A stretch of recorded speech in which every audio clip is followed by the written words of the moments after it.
পার্বত্য চট্টগ্রাম বিষয়ক মন্ত্রী অ্যাডভোকেট দীপেন দেওয়ানের হঠাৎ পদত্যাগ মানতে পারছেন না তার নির্বাচনী এলাকাবাসী।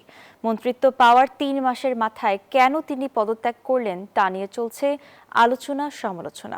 গুঞ্জন রয়েছে শুধু স্বাস্থ্যগত কারণে নয়, দলীয় বিরোধ সহ নানা কারণে তিনি পদত্যাগ করতে বাধ্য হয়েছেন। প্রতিনিধিদের পাঠানো তথ্য চিত্রে ডেস্ক রিপোর্ট।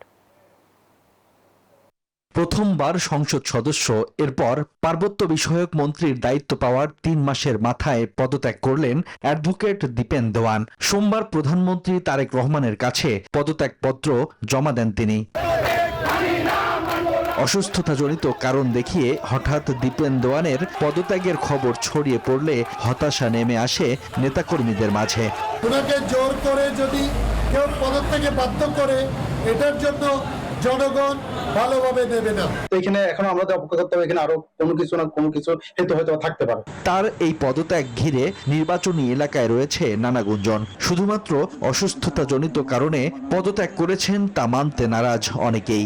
আরো অনেক কথা লুকিয়ে থাকতে পারে, সেই বিষয়টা আমি মাননীয় প্রধানমন্ত্রী তারেক রহমানকে আবারও পুনর্বিবেচনা করার জন্য আমি আহ্বান জানাবো।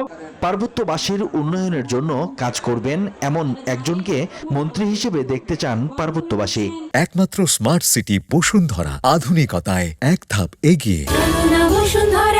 আমরা খুবই আশাহত হয়েছি এবং ভবিষ্যতে যেন যোগ্য কাউকে এই পদে আমরা দেখতে পারি, এটাই আশা করছি। দলীয় সিদ্ধান্তের বাইরে তো উনি কখনো যেতে চাননি এবং যাবেনও না। মনে করি যে উনি শারীরিক অসুস্থতার কারণে পদত্যাগ করেছেন। দলের প্রতি আনুগত্য ও দায়িত্ব পালন বিবেচনায় দীপেন দেওয়ানকে আবারও মূল্যায়ন করা হবে এমন প্রত্যাশা পার্বত্যবাসীর। Desk report, news 24।